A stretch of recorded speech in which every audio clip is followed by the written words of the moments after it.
Homens que governam, eles se antecipam.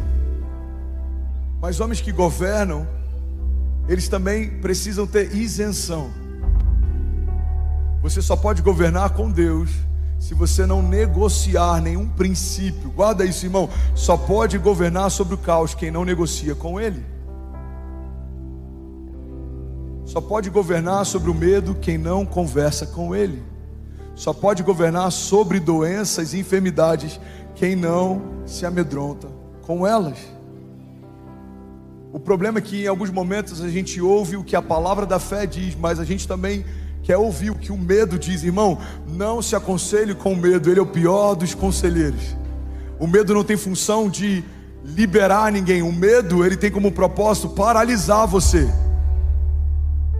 O medo é para gerar paralisia. O medo é para que a gente seja um pouco mais cauteloso. Isso é algo que a gente tem de forma instintiva. Então, se algo acontece, o medo para a gente. Para quê? Para que a gente possa pensar antes de se mover. Mas o medo não pode ser um conselheiro, porque medo não gera destino. Se você parar para perguntar para as coisas naturais como o seu ano vai ser, irmão, você vai começar a achar que tudo vai mal, o mundo vai mal, a economia vai mal, os homens vão mal. A gente vê essa história inclusive na Bíblia. A Bíblia diz: no ano em que morreu o rei Uzias, eu vi o Senhor assentado num alto e sublime trono. A Bíblia diz que o profeta é levado a uma nova revelação de quem Deus é. E quando ele vê aquilo, ele fala: Senhor, ai de mim, que sou impuro e habito em meio a um povo de impuros lábios. Então um anjo pega uma brasa viva no altar, santifica o lábio do profeta, e ele começa então a ter uma revelação do trono de Deus. Ele via anjos ao redor do trono de Deus, e com asas voavam, com outras cobriam o rosto, e com outras cobriam os pés. E a visão que aquele homem teve é de anjos em torno do trono de Deus, dizendo: Santo, Santo, Santo é o Senhor dos exércitos, e toda a terra está cheia da sua glória. Você está comigo ainda? Diga amém. Você percebe que, irmão, olha para mim, esse profeta acaba de falar de um paralelo que todo mundo enfrenta todo dia.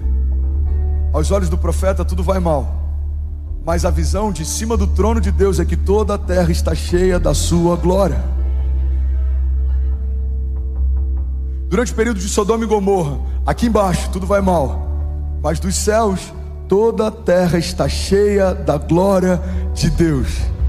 No período de perseguições da igreja, aos olhos da terra tudo vai mal, aos olhos de Deus toda a terra está cheia da sua glória. André, onde você quer chegar? Eu quero chegar num princípio básico. Mesmo no meu dia mal, a terra continua cheia da glória de Deus. Mesmo quando os gigantes se levantam, a terra continua cheia da glória de Deus. Mesmo quando portas naturais se fecham, a terra continua cheia da glória de Deus. Mesmo que o inferno tente sabotar minha família, a minha casa continua cheia da glória de Deus. Então eu preciso parar e escolher se eu vou me mover pelo que os meus olhos veem, ou se eu vou me mover pelo que o trono de Deus fala. Toda a terra está cheia da glória de Deus. Levante suas mãos, profetize isso junto comigo. O Brasil está cheio da glória de Deus. São Paulo, Alphaville, nações cheias da glória de Deus. 2022 é um ano cheio da glória de Deus. Você crê nisso? Diga: eu creio que independente do que os meus olhos veem, diga com autoridade: toda a terra está cheia da glória de Deus.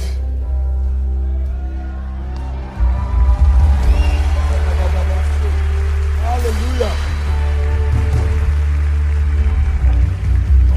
Isso não é positivismo, isso é coerência. Tem muita gente que a gente acha que é muito maduro, na verdade só é cético. Olha para mim. Tem muita gente sendo confundida como maduro na fé, porque combate a palavra da fé, a expectativa no sobrenatural. Irmão, você não é maduro, você só é cético. Tem gente que me confronta dizendo: a sua pregação é positivista. Não, a minha pregação não é positivista, a minha pregação é coerente. Se eu creio que Jesus ressuscitou dos mortos, como não crer que Ele também pode ressuscitar promessas e palavras que estão em mim? Se eu creio que as portas do inferno não vão prevalecer contra a igreja, como que eu posso crer que uma palavra de um homem pode impedir um romper de Deus? Igreja, pelo amor de Deus.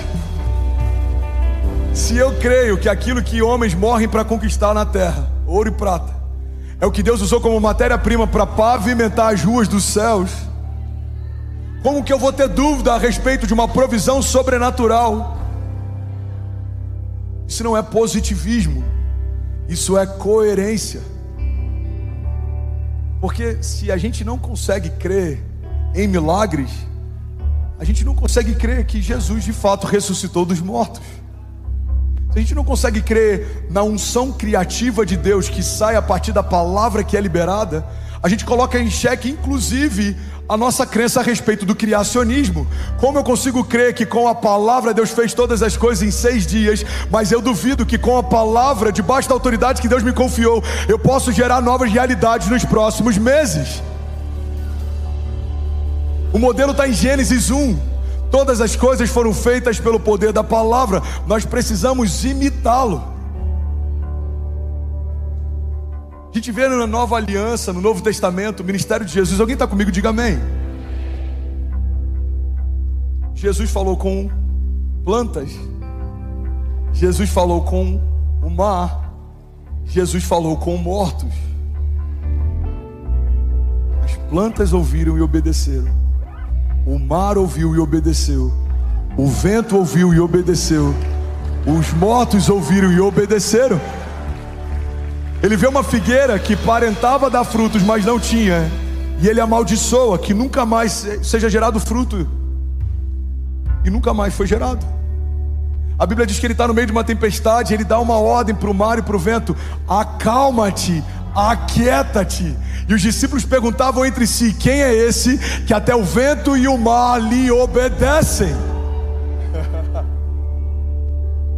Ele para diante de um túmulo de um homem que está morto há 4 dias, já fedia. Ele fala: Lázaro, vem para fora. E o resto da história você já sabe. Então, irmão, guarda isso. Para governar sobre o caos, para reinar sobre o caos, eu preciso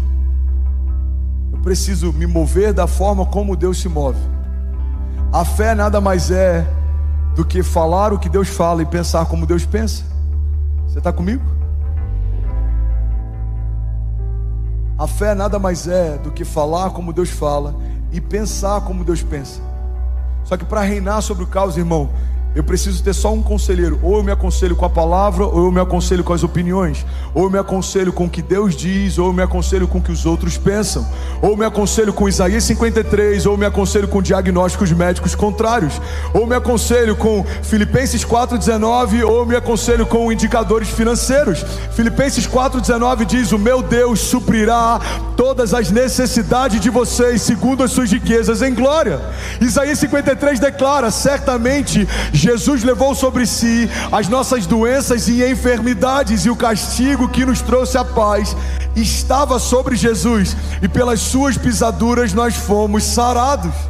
Alguém crê nisso? Diga: eu creio que a palavra de Deus tem mais poder do que qualquer opinião dos homens. Tempos de crise são um cenário perfeito para a igreja governar. Tem uma chave da Kezinha que eu amo. Alguém está comigo ainda? Diga amém.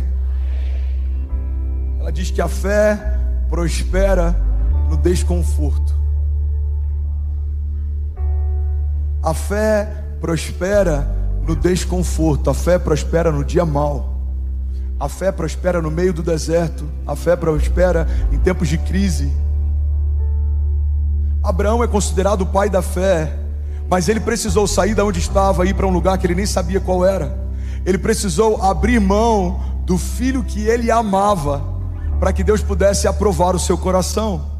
A fé prospera em meio a dias difíceis.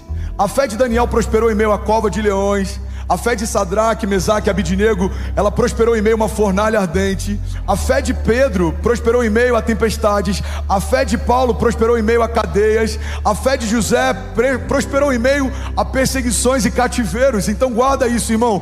Não dá para vivermos o que os heróis da fé viveram se a gente não permitir que Deus nos coloque em estações de desconforto, como os heróis da fé foram colocados. A fé prospera no desconforto. Alguém crê nisso? Diga amém.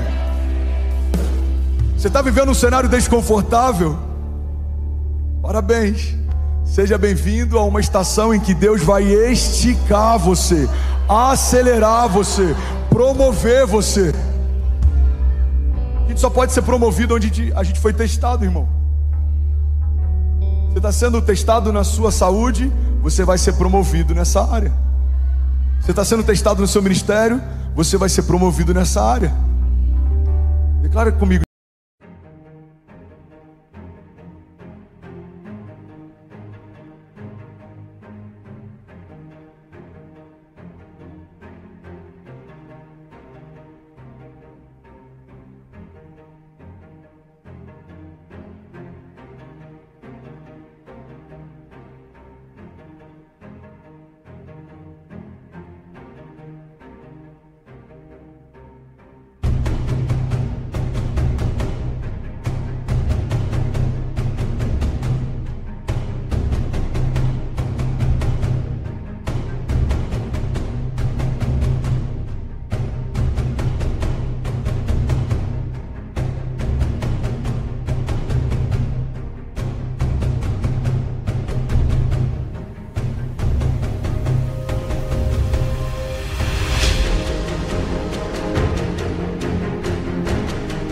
Diga: a fé prospera no desconforto. Bem, você acabou agora de assistir um vídeo. Se você ainda não está inscrito, já se inscreve também no nosso canal, ativa esse sininho aqui embaixo de notificação e toda vez que eu fizer uma live ou estiver transmitindo uma mensagem ao vivo, você vai ser um dos primeiros a saber.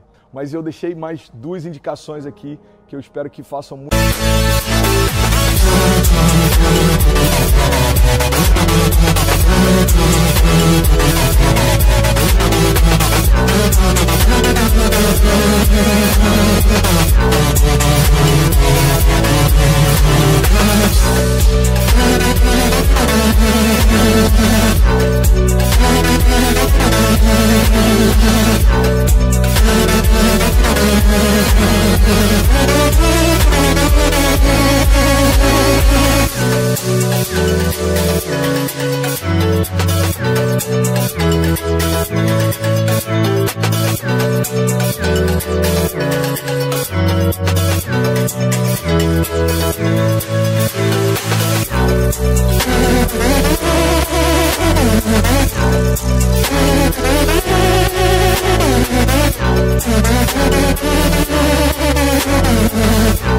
Sentido para você, então já aproveita e clica para assistir a próxima mensagem, beleza? Seja bem-vindo ao time de incendiários e eu espero de verdade que essas mensagens mudem a sua vida como elas têm mudado a minha também. Até a próxima, valeu!